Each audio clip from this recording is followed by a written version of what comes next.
Today, we're going to jump into how to create an annual strategic business plan.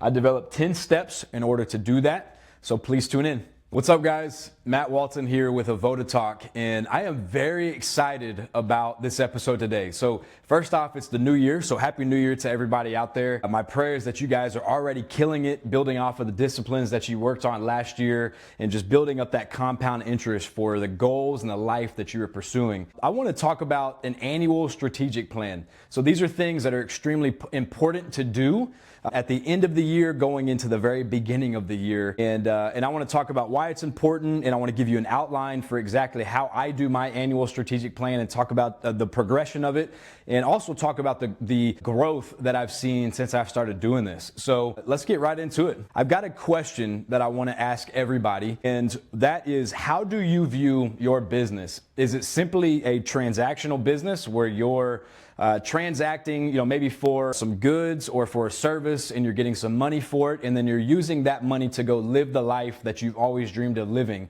For example, like you get to travel, take vacations, do all of these things, which again, there's nothing wrong with these things, but do you use your business as a platform to change the world, and you exercise delayed gratification, understanding that, I'm going to be able to live the life in regards to vacations and different things like that I want to live, but I've got delayed gratification. That'll come later. Right now, my main focus is using this business platform to transform this world and to change the way business is done. If that is you, then this is the right podcast for you, because I'm going to get into a bunch of strategy and a bunch of different business tactics that I've used, and I'll talk about the pros and cons of them and what has worked and what hasn't worked. First, I want to tell you that when I started doing this was last year. Last year was actually my first year, and I've been in business for longer than that, but I've never done a strategic business plan. And last year I did something called a VTO. This is something that's taken from the book Traction, and it's a vision tracker organizer. No, I've never read the book Traction, but I have pulled some things from that book, and the VTO was one of them. It was kind of my way into doing like this strategic plan. It's something that is not very detailed. It's to go through your rocks and all of your different goals and your vision and all of that. But what I'm about to go over is going to go over much more detail, and you're going to be able to get into all the different departments of your business and develop a strategy to be able to accomplish your goals. So let's get right into it.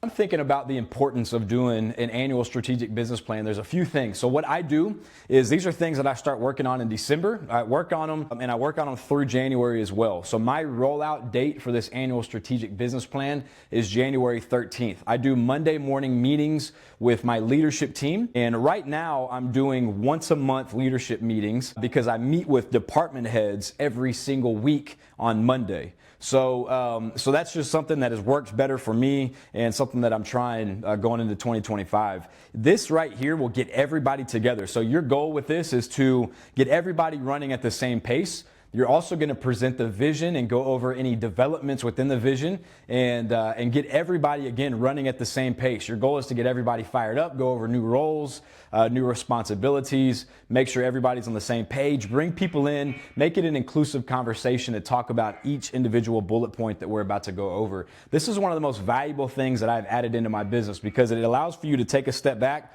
look at every department individually, develop game plans for them, look at how they're performing, figure out what worked, what didn't work, develop these SWOT analysis, and then you're able to develop your game plan and how you're going to attack 2025.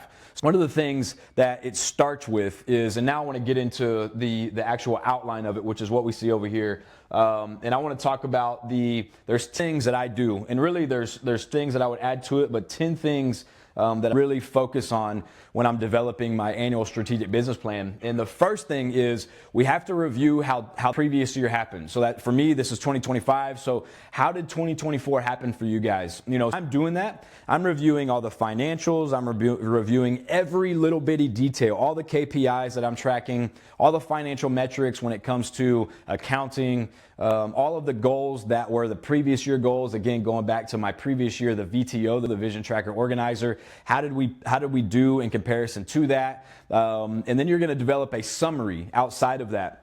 just a brief summary and describe what worked and describe what didn't work within 2024, within the previous year. This is something that when you start looking at sales data, looking at customer feedback, you just start looking at your business as a whole. Developing this summary is a great foundation, a good launching point to where we're about to go next. So the next thing on the list is your MVVP.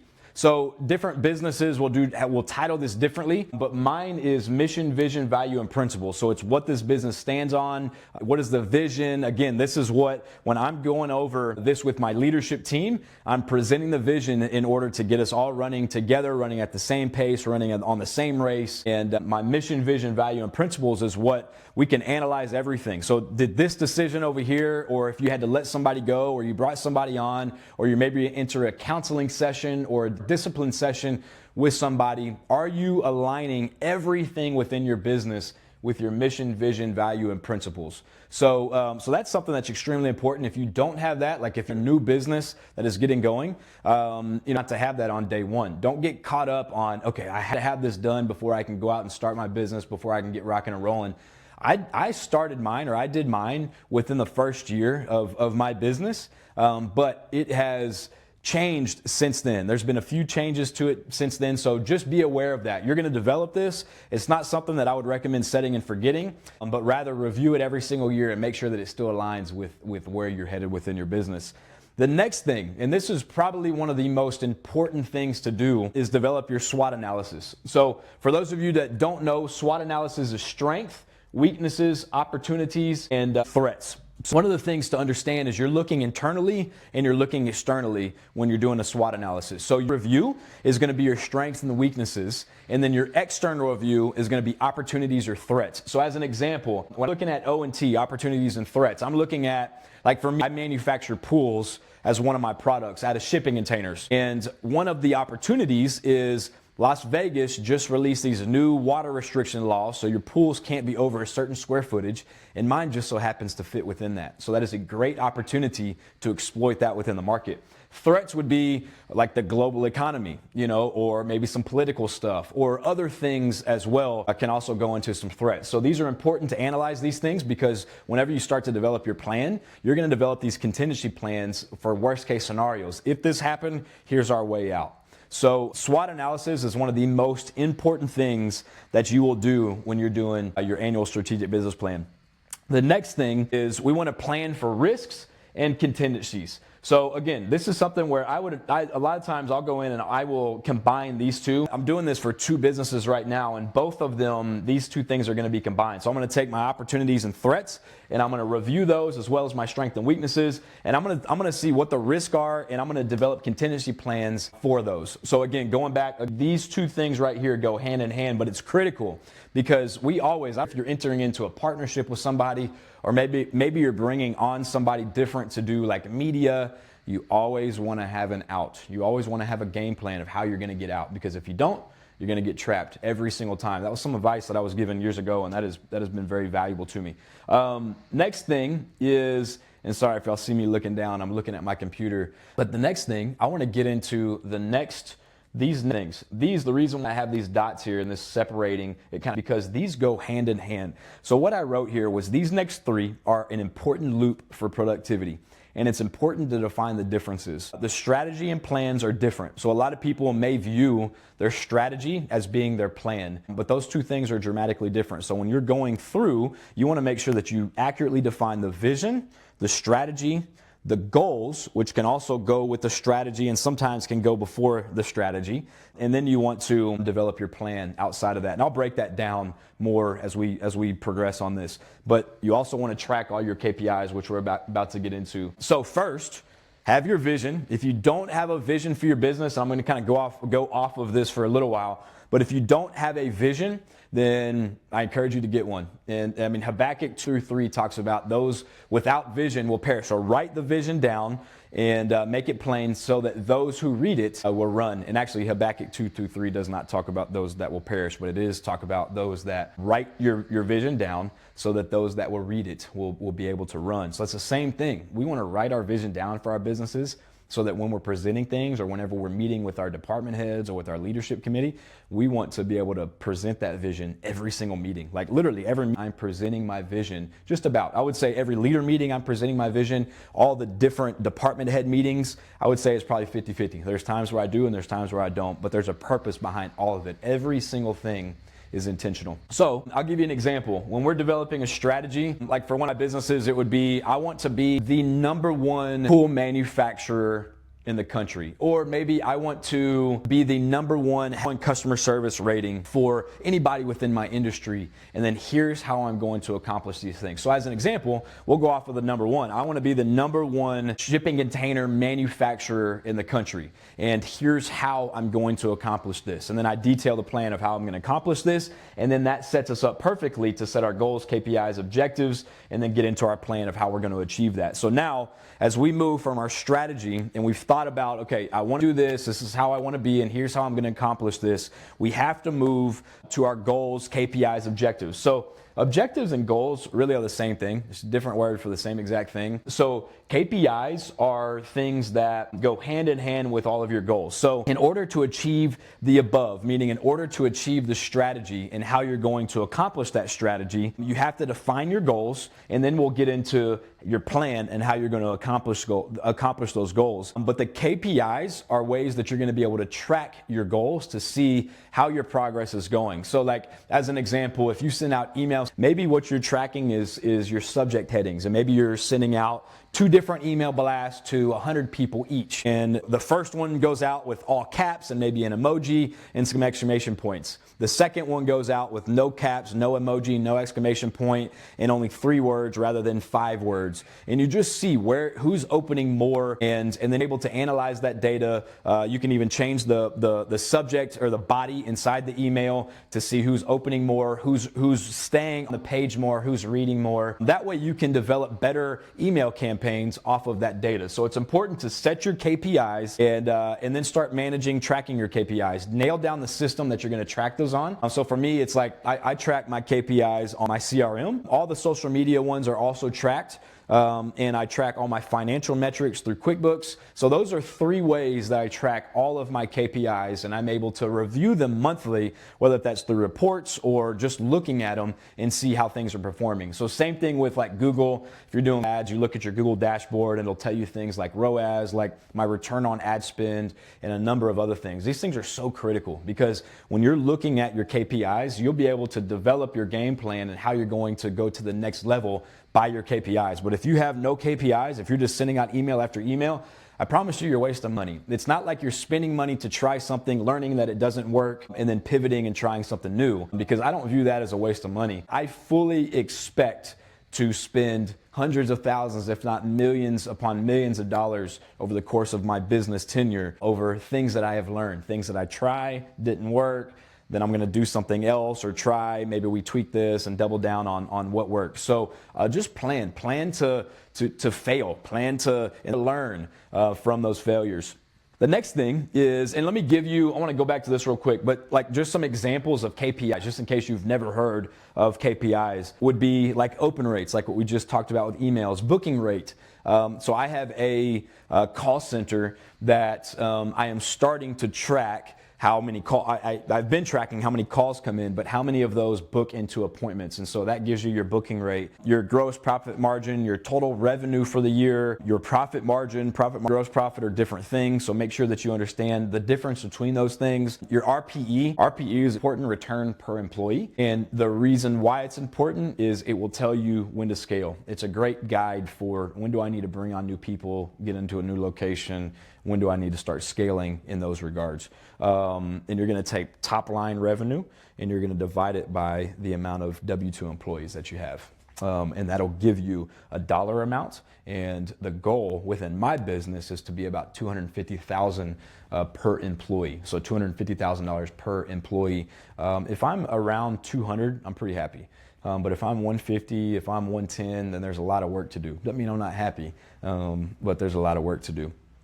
So hopefully I'm not losing you guys. This is one of those things that really gets me excited because we take expert ownership over every area of our business and we watch God just do miraculous things within our businesses. The next thing is, now that we've set our goals and our objectives and we've defined our KPIs and started tracking our KPIs, then we move on to our action plan and how we're going to achieve the specific targets that we set above. So I wrote in my notes, like objectives, goals, these are specific targets. So when you see the specific target verbiage, that's what I'm referring to. But develop your action plan. So my strategy was to be number one. Here's how I'm going to do that. I'm going to do that through building my brand through social media, also doing Google ads and getting leads that come in. And then I'm going to track all of those. I'm going to track my booking rate, conversion rate, a number of different KPIs. And then out of all of that, I will take all that into account and then I will set my plan on how I'm going to attack each one of those things. So as an example,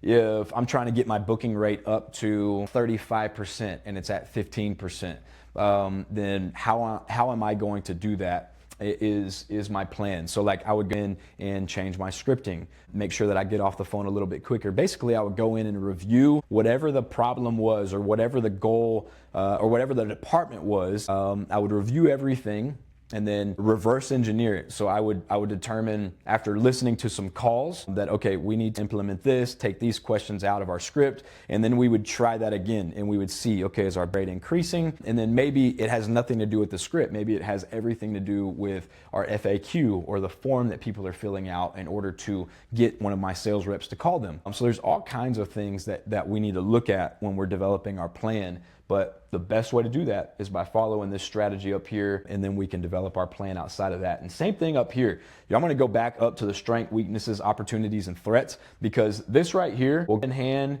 with this right here. Obviously, it goes hand in hand with this up here, because you're going to review that, and maybe your strengths are, excuse me, let me go to weaknesses. Maybe your weaknesses are, I have a lot of warranty calls. This is something that can plague businesses that are in the service industry or that are building a product that has a warranty on it. I need to develop a plan. I need to identify the weakness and then develop a plan of how I'm going to alleviate that. So let's keep it moving. Now that we've done all of that, I want to go to budget planning. This is whenever you allocate all of your financial resources, or you develop a strategy to allocate all of your financial resources towards a specific target. So ensure you have a realistic budget. So I'll give you an example. If you're just now getting going, maybe you've been around for 3, 4, 5, 6 years, and you're unable to develop a budget maybe for a new building or a new piece of machinery, I want to get away from that mentality, because start developing your budgets today. Even if you don't have enough money to put towards those,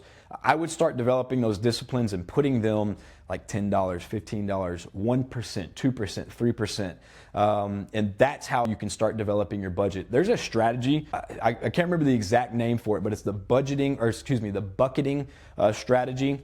Develop these little buckets, right? So it's like, if I have a 30% profit margin or gross profit margin, I'm going to put 15 of that towards this, 5 towards this, 5 of that towards saving. That'll leave me over 10% left over that can go towards net income. So there's different things that we can do when we're developing our budget to ensure that we have the resources to be able to accomplish the goals that we've set forth. So I'll give you a practical example. 2 of my biggest goals for 2025, three of my biggest goals is to hire somebody. Again, right person, right seat. And so I have that built into my budget. To be in a new location, I have that in my budget as well that I'm working towards, and then get a new piece of machinery. So for me, that's a new forklift. And so I have all 3 of those things built into my budget, and I developed a game plan of how I'm going to accomplish that. And again, that goes back to maybe I save some money here, put a certain percentage in, and it goes towards this pot right over here. And then I put deadline on that. Here's the goal. I want to, by this time, I want to have this much saved. I can go on that, but let me know if y'all have any questions on that. I'd be happy to point you in a direction of some that are very valuable on that. The next thing is you're gonna meet with your team, and you're gonna share, and you're gonna get buy-in from everybody. So you're gonna go over this whole entire strategic business plan, and you're gonna present the vision to everybody. You're gonna get feedback from everybody, and that's the buy-in right there. When you start getting feedback, people that put their own spin on certain things, maybe remind you of things that you didn't consider, that's the goal with that. Now, the next thing is we want to review and adapt. These are important. We want to review this regularly. So for me, again, I meet with my leadership team once a month, but I meet with my whole team once a quarter. And this is when I will review these things. I'll review the KPIs that were set in place, all the goals, the plans, and we'll track it. We'll see how we're going in comparison to our goals that we set forth. I hope that makes sense. This is one of the best things that I would recommend going into a new year that you can do. Now, you may be like me. I am waiting until January 1st to get my full 2024 statements from my accountant, but you can go ahead and strategize without that. So I have my bookkeeper print everything off that's up to date currently through the end of the year, knowing that there could still be a few things that need to be tweaked, but that's easy for me to go in. And as long as I am planning appropriately and I keep a detailed plan of all of my notes, then I can go in and just easily plug and play with the new numbers to where I don't have to redo everything and start from scratch on all that. So don't let you from doing this, because again, this is one of the most valuable things that you will do with your team going into a new year. Two other things that I have to add to this, because these could technically be number 11 and 12, but they aren't a part of this for me. They're not something that I present to my team during this annual strategic business plan. It's the SOP, so it's standard operating procedures for each department. And one of my game plans this year is to sit down with each department and develop an SOP for each department. That is something that I have started to do. It's specifically for my operations, and I will go to the next level on that this year. Develop those SOPs with that. For different departments, I will include how-tos or show the system from point A to Z, and that will be what I hand new they come on board to make sure that they have all the necessary resources to be able to thrive and succeed. Next thing is you got your systems. So if you don't outline your systems, for me, I put that all on Google. I would love to get away from Google. That's coming down the road, but I want to outline all of my systems. And let me back up. The reason why I want to move away from Google is because there's like 3,000 documents that I have on Google, and it's all going to be kept in one place. I'm going to develop a software that will keep everything in one place to where I can do all of that. It'll be where I do my CRM. It'll be where I track all of my goals, all of my people's goals. Whenever I roll out a dream center this year, that will be a hub for everything. It'll have a chat portal in it. So that's coming. But for now, there's nothing wrong with using Google, and that's what I use. So detail all of your systems. I go onto Google Sheets and I detail each department, and I list out every single system that's affiliated with those departments. I give that to each department. I have them write all of their systems down, because what you will find when you're doing this is that everybody has their own systems within the systems, and you have to get away from that. That is not sustainable for growth. And so the goal is to sit down with them, see what systems that they do as a part of the company system needs to be added to the company system, because what they're doing may be missing from your system. And just listen to your people. They know you're not the one doing what they're doing. So listen to your people and adjust it accordingly. That's basically it. And these things this is like most exciting for me, developing these plans, because it gives me not only a 50,000 foot overview of where my business is at, but a face-to-face overview of exactly where I'm at, what I need to improve upon, and the plan of how I'm going to improve upon that.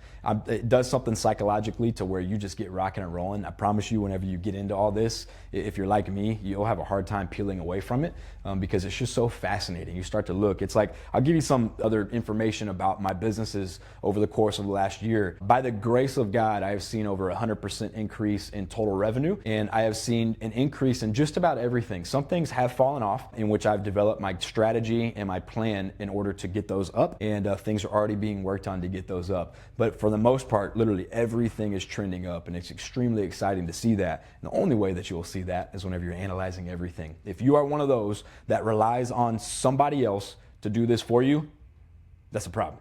If you are relying on your accountant to do this for you, that's a problem. If you're relying on your COO to do these, that's a problem. If you're relying on somebody else to do these things, that is a problem. Not always, right? You'll get to a point to where you can hand this off and you can delegate this out and teach somebody how to do these things, and they're reporting directly to you. I'm not there. I'm working to get there, but I'm far away from that. And I love it, man, because business to me is my calling, and I believe that it is your calling as well. And how awesome is that, man? God has called us to partner with Him in business and to advance His kingdom. We have a unique opportunity to change the culture, to change the way business is done, and to change the whole atmosphere within the United States and abroad. If we would just start taking ownership over everything within our business, so that we can continue to bring people on, and we can continue to pour Christ into them. You know, for me, it's like I know a lot of people that are running away from having employees. And for me, I'm like running to that. Like as many as I can have makes the most sense financially and within my business I want, because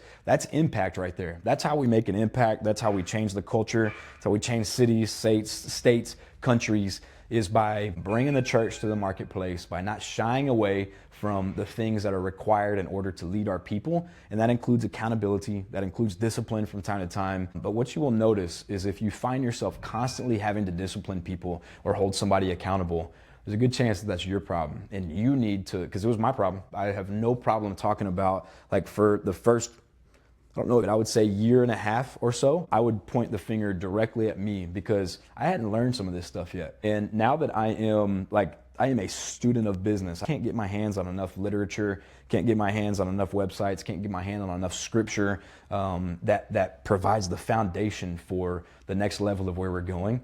Because again, God's called us to, and He's called you to excellence. And just like Colossians 3:23 through 24 talks about, we do everything as if we're doing it unto the Lord. So that is the purpose of these. We do these things as if we're doing it to the Lord. You are called to partner with God on everything that you do, whether if that's business or your family or buying a car or going on a vacation. Bring God in on everything. Quick story. I asked the Lord I shut my shop down over the Christmas break for 8 days. And I asked the Lord about going on vacation. And He was very adamant or very clear on no. And so I didn't listen. And I went ahead and scheduled a vacation. But what did God do? Thwarted that from happening. The people, it was through Airbnb, the people did not reach back out. And then I recognized right that I had went against what God had said.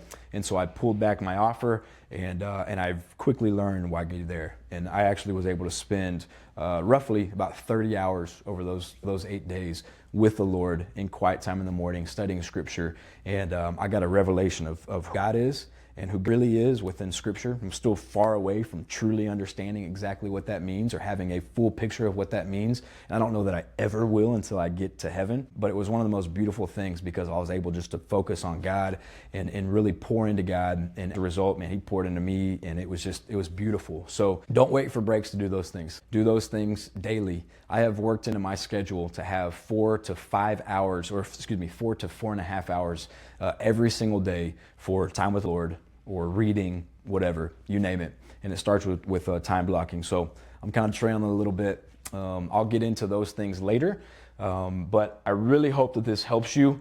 If it does, I would love to hear some feedback on it. I would love to hear how it's helped you grow. And last thing, actually I already shared the data. Again, going from last year to this year, I was able to see over 100% growth and was able to look at everything tangibly and see what needs to happen going forward. Hopefully this helps you guys. God bless you, and we'll talk to you soon.